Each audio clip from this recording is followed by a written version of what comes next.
Hello again, and welcome to This Week in Triathlon, your one-stop shop for triathlon news, races, gossip, gear, and training. We are your hosts, Kevin Tedonio in Folsom, California, and Andres Stazoglu in Berkeley. How you doing, Andreas?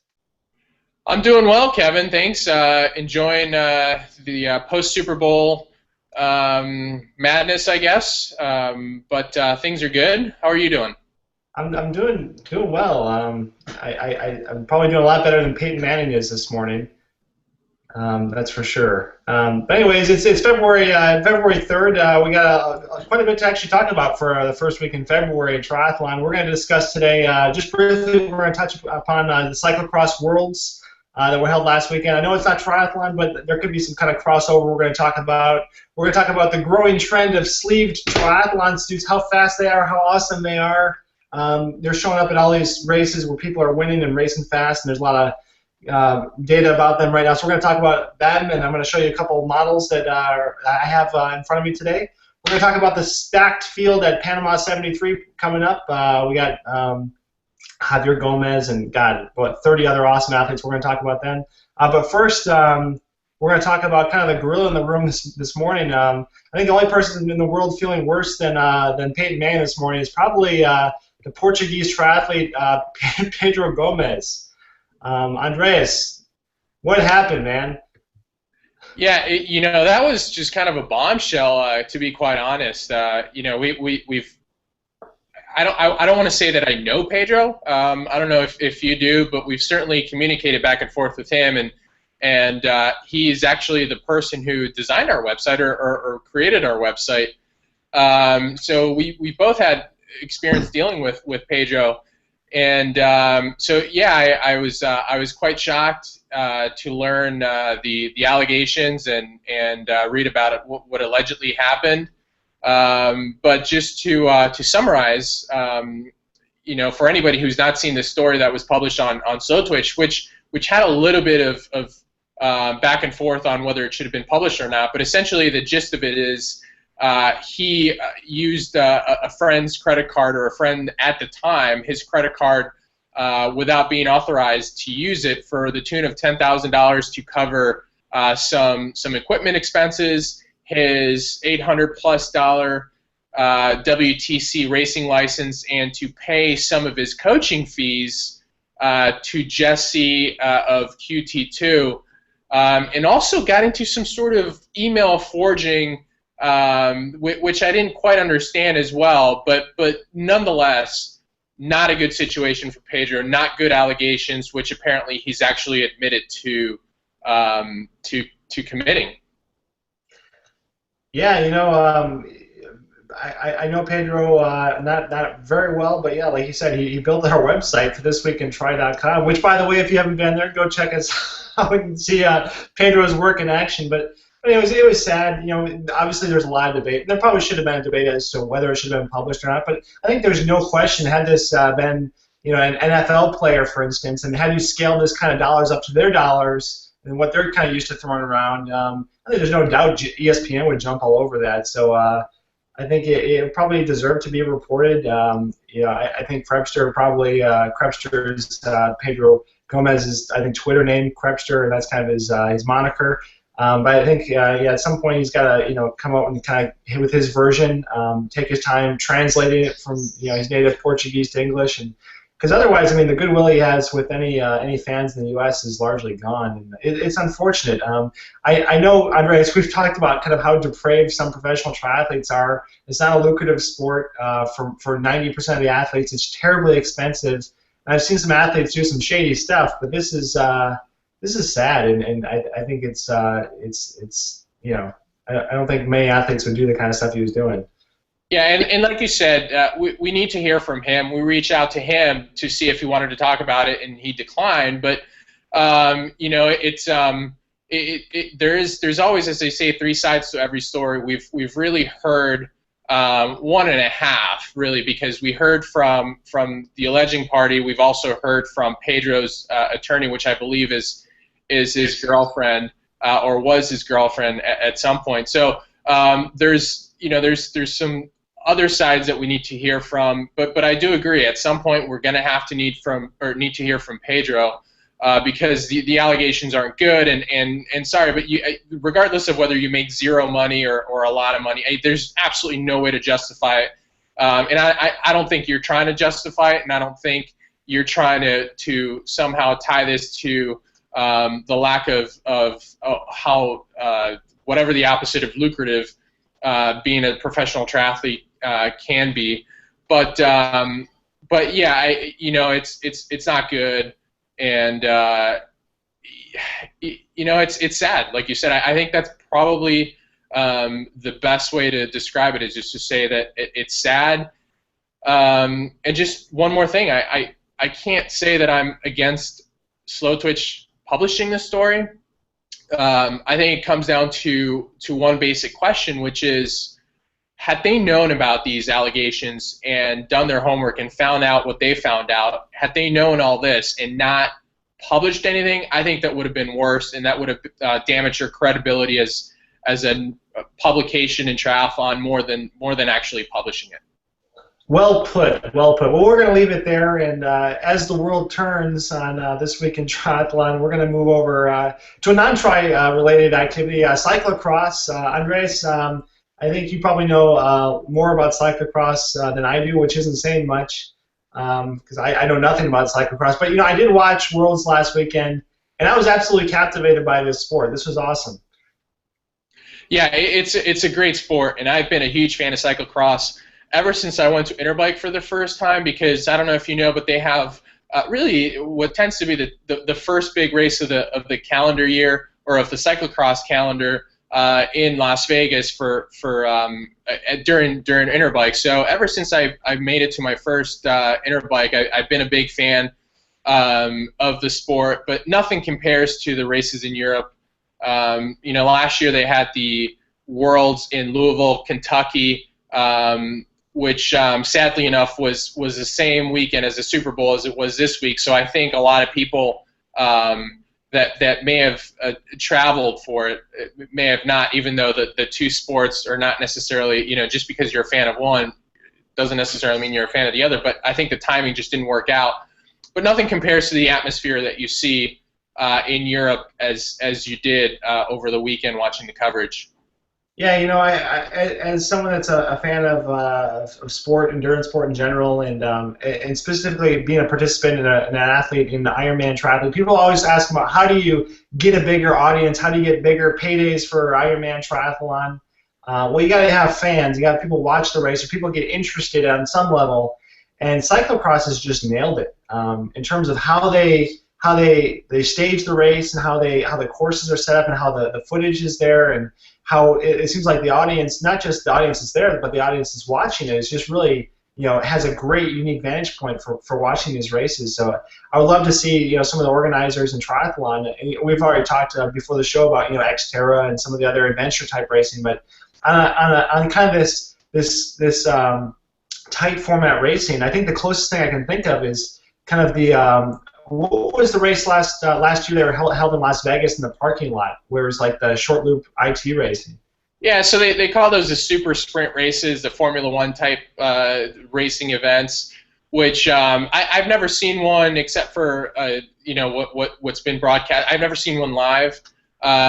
Personally, I'm not that big of a fan of them. I do see where the excitement can come from. But cyclocross is a great spectator sport, just because, like you said, it's all fairly contained within a small area, so coverage is easy, spectating is easy. The way they design the course is so that you can be in a spot and spectate a number of the parts on the courses. This might be kind of a cheesy segue, but I noticed that the winner, I can't pronounce his first name, but you can pronounce his first name better than I do. What was his name? Zdeněk Stybar? I don't know how you say it, Zdeněk, but Stybar is his last name, yeah. But it's amazing in cyclocross the kits these guys wear. I mean, they're all wearing basically full sleeve TT suits. Some of them are wearing aero helmets. Do you think you get much of an advantage at those kinds of speeds wearing kind of that aero kit? I saw that Stybar was wearing kind of the new specialized aero road helmet. Yeah, it's the skin suits have been par for the course for a while. I think part of it is, you know, on a road race, you need some of the pockets in the back, obviously. In cyclocross, there's a number of reasons why you would want a skin suit. I think the aero advantage is always a consideration, but the fact that, you know, a lot of these guys are, they're racing in the cold, so you want something that's long sleeve, but you don't necessarily want a jacket. But also, these guys are picking up their bikes and hauling them on their shoulder when they're going up the stairs or a technical section on the course. So I think you want as little amount of loose-fitting clothing as possible, and obviously a skin suit is probably going to be as tight as you can get. So I think that's part of it. So there's a number of reasons why you want a skin suit, and I think all of those are good. Yeah, so you know, skin suits have been around for a long time. The real advanced skin suits really haven't been around that long, though. We've seen people race in skin suits, really just tri-tops, more loose-fitting, not the real high-tech materials that you see these days. I have in front of me today, this is the Pearl Izumi Octane tri-suit. It retails for about $300. I got this suit in 2012 because I thought it looked cool. And I heard some pretty bold claims about how, you know, it can save you know, X number of watts. And the people have actually tested this in the wind tunnel. I think you were telling me that Jesse Thomas said this was 7 watts faster than his normal Pearl Izumi suit. Was that correct? Yeah, so I had a chance to ride with Jesse Thomas and some of the guys from the Everyman Jack team a couple of weeks back, and I took the opportunity to ask him about the suit because I know he's a Pearl Izumi athlete. He was one last year. He confirmed that next year going forward he will continue to wear Pearl Izumi. So I did ask him about the suit and whether or not he's going to go to a sleeve suit like the Octane. You know, he did say that when they tested his custom suit that he wore last year, which is not an off-the-shelf Pearl Izumi suit. It was a suit that was made specifically for him. With the off-the-shelf Octane suit, the Octane suit was 7 watts faster, 6 to 7 watts faster in the wind tunnel. Yeah, there's a couple of reasons apparently for that. With any sleeve suit, what's happening is this basically your shoulder area, which basically acts like a big scoop when you're in an aero position. That this material covers that, but also some of the materials like the Pearl Izumi. Has a textured feel to it, almost like a shark skin. So you know, just my first thought would think, okay, more texture would think more friction, but apparently skin isn't a very good material aerodynamically speaking for the human body, even though it's smooth because of the shape of your arm, which is basically perpendicular to the air moving. You know, basically your arm's like a circle, basically trying to move through the air. It's not a very slick shape like an airfoil. So what this texture material does, it actually causes these little waves of turbulence that kind of roll off your arm and kind of fill in that space behind your arm. So there's less of a low pressure, if you will, which causes the high drag kind of behind your arms, behind any surface that is moving through the air. So this kind of shark skin helps with that, which is really interesting when you compare that to most tri-suits, which are really smooth.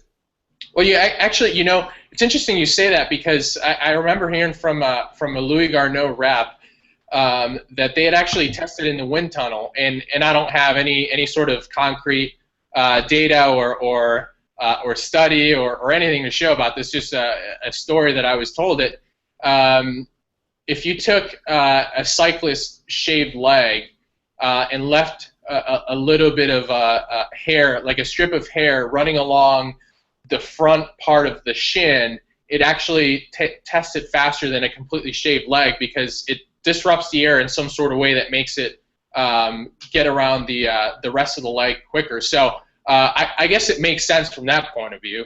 Yeah, you know, I've heard of people, you know, in Formula One or sport, you know, downhill skiing, where they actually make like chevron shapes and kind of put them at different angles around the body to kind of create those turbulent layers. And I had to imagine, you know, without doing any kind of CFD or without doing wind tunnel analysis, you're basically shooting in the dark. So you really have to have this, you know, data to back it up. But yeah, there's ways you can kind of trick the air into thinking that, you know, the shape is different than it really is. And I think that's really what it comes down to. But what's interesting, Andres, is if you looked at Kona last year, a lot of those Saucony team athletes like Luke McKenzie, like Heather Wertel, a lot of those athletes were wearing the full sleeve suits. You saw Crowe wearing the suits, and I think a lot of their companies that sponsor them, told them, look, we've been in the wind tunnel. These suits save you 7 watts, at the kinds of speeds that Crowe is riding. So it's kind of a no-brainer, really. Yes, and as we were discussing, we at least I personally feel that 2014 is just going to be the year where you better get on board if you're a clothing manufacturer, because it's probably going to take off, and it's probably going to become the new standard. Yeah, so there's a couple downsides. It's not all upside. I think the biggest downside, Andreas, is really trying to figure out, and it's not something you can't overcome, but how do you wear this in the water? I mean, if you're wearing this under a wetsuit, I'm very, very sensitive to any kind of impingement or any kind of resistance in my shoulder, because I have some really bad shoulder issues.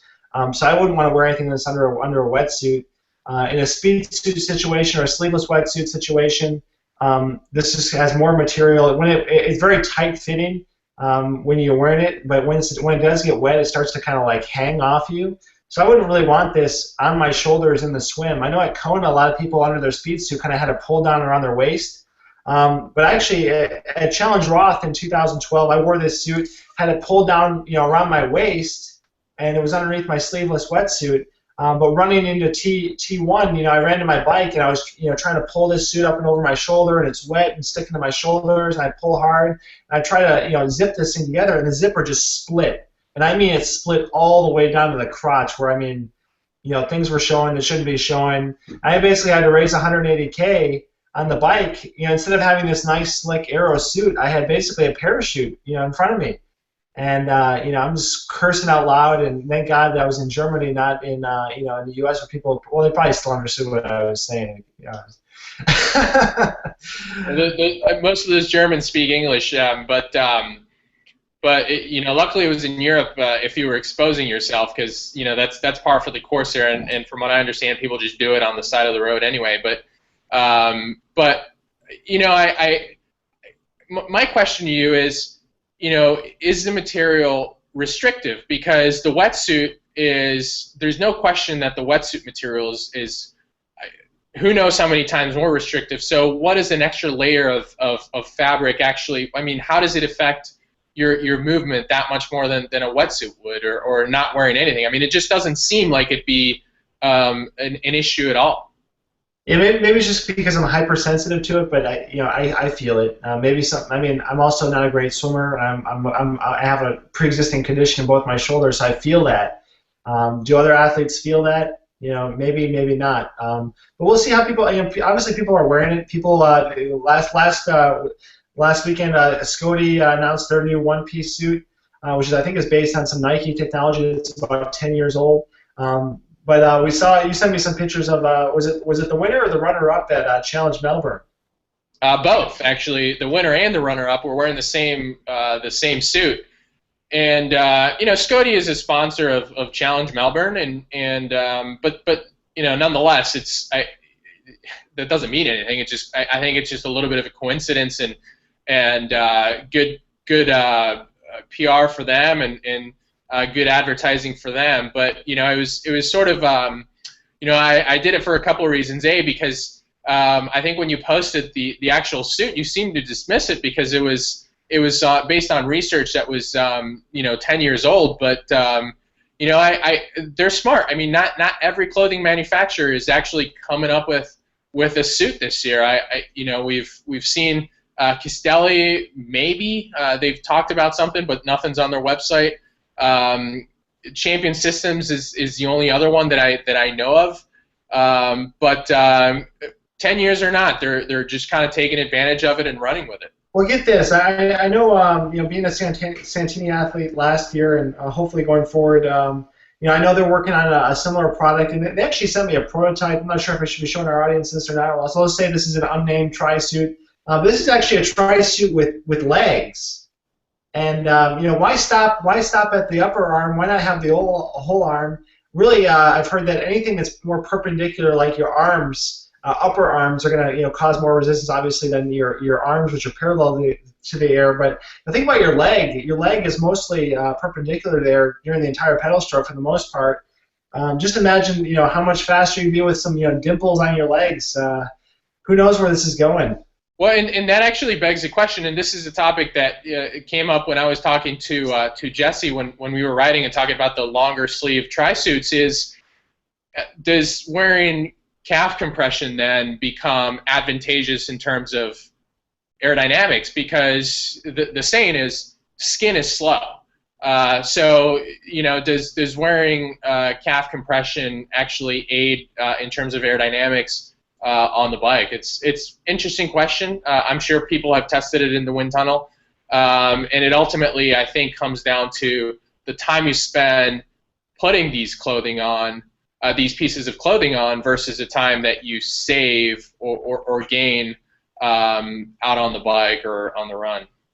Right. So I guess the last comment I'd make on that is, hopefully they can, rather than try to shave patterns in my calf, I can just wear a calf sleeve.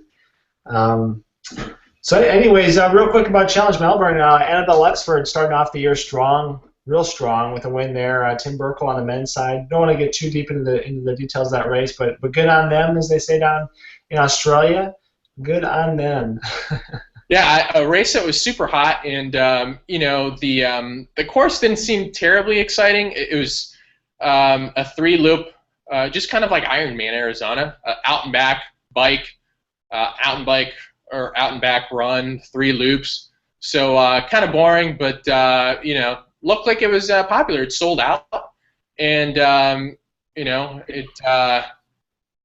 it gives us something to talk about, at least on the equipment end of things, as we saw with the skin suits. Yeah. So do you want to talk, Andreas, real quick about our the race coming up here in Panama?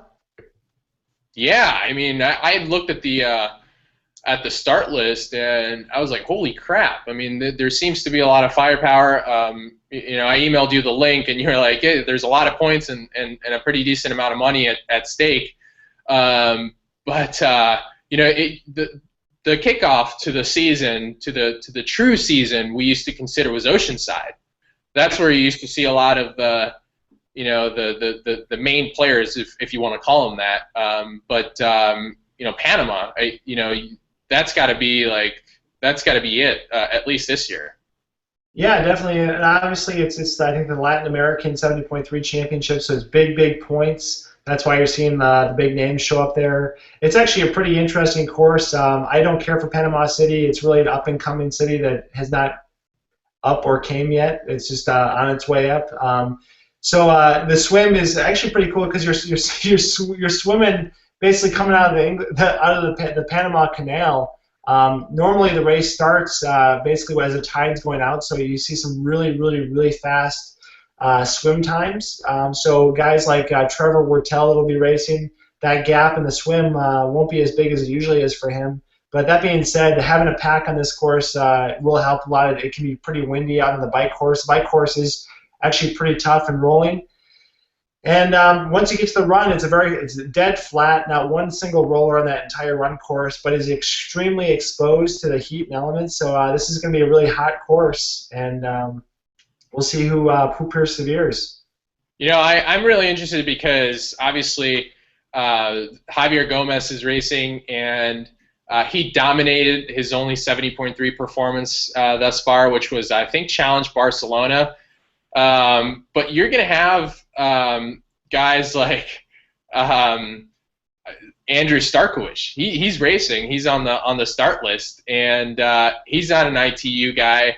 He can shred the legs off of anybody on the bike, but is he going to have enough time to pull into T2 on his own and be able to hold on? I mean, Bevan Doherty's on the list for the men. Kelly Williamson, Heather Wertel, Angela Nath, Margie Shapiro. There's some big names both on the men's and women's side. So I'm really excited for this race, actually. Yeah, it's going to be good. I don't think Starkowitz will be factoring into the podium on this one. Living in Chicago and traveling a lot for sponsors. I know he's in Spain right now, so I don't think he'll be looking to do real well here. But God, there is some serious firepower. I would have to think right now, to be honest. I think Heather Jackson is on the start list for this. I think she's got to be the favorite on this for the women's. After her performance yesterday, she ran a 10K to Cardiff. Cook 10K, set a course record there with a 34:30 10K. Heather Wertel the last couple of years has come out of the box running really fast. I think last year she ran an extremely fast half marathon to start off the year. It always started the year really, really strong and always kind of faded down the stretch. So she's a real nice lady. I like her and her partner there, Sean Waddy and Watkins. And I'd like to see her do well. So hopefully her season kind of has a more of a upslope than a downslope that it's been the last couple of years. And then something that's really cool too is that I'm happy to see is Julie Dibbins is actually on the start list, which we haven't seen her racing in probably like over 2 years. She struggled with some injuries, and it'll be good to see her back. She's probably not going to factor into the race, but she's somebody who can just dominate if she's in good form. Yeah, and she's not unlike an Andrew Starkowitz. I mean, that's how dominant she is on the bike. As dominant as Starkey is on the bike for the men's side, she is on the women's, if not more. So she is getting a little bit older, but we'll see. I mean, didn't she win Xterra Worlds last year? I don't think so. I think she has in the past, but that's a good question. I don't think she was the winner of this last year's women's race now. Well, okay, I apologize if that just popped into my head. But yeah, I think she hopefully she factors into this race. I'd like to see her return to the top where she should be in the sport. It's always good to see somebody make a comeback, and she's probably going to do more damage at the longer distance. But hey, why not start off your comeback with a bang in one of the tougher fields you'll see outside of 70.3 Worlds, which. As a side note, apparently the prize purse was increased by $50,000, that's cool. That's awesome. Like to see it. I'd like to think it's because of my protest. I think it's all due to This Week in Triathlon. No. I'm a big fan of the distance. I'm happy to see the prize purse go up. I think at some point it's just going to be closer to the full distance. Hopefully sooner rather than later. I agree. Well, we got anything else on the list to talk about, Andreas? I don't. So I always check out our website. Obviously, we want to keep promoting that. I've got a couple of cool items to give away that I'm not quite sure I want to announce yet, but keep an eye out for that. Keep checking our website. thisweekintry.com, and obviously our YouTube page, which you can actually get to it via our website. But check us out. Give us some feedback. Send us questions, and yeah. And the TWIT Force 1, our new Air Force fleet, is coming in today. Just had to throw it in real quick. So we'll be posting some footage from our new our drone. Andreas is racing a Quit this weekend. We're going to try to test it out and get some footage before we try to cover some races this spring. So it should be fun. Hopefully you don't crash, Andreas. Keep my fingers crossed. I don't want to have a video like you do out on YouTube. Don't mention that. Okay, all right, thanks for tuning in, and we'll see you next week. Thanks a lot. Take care, Kevin.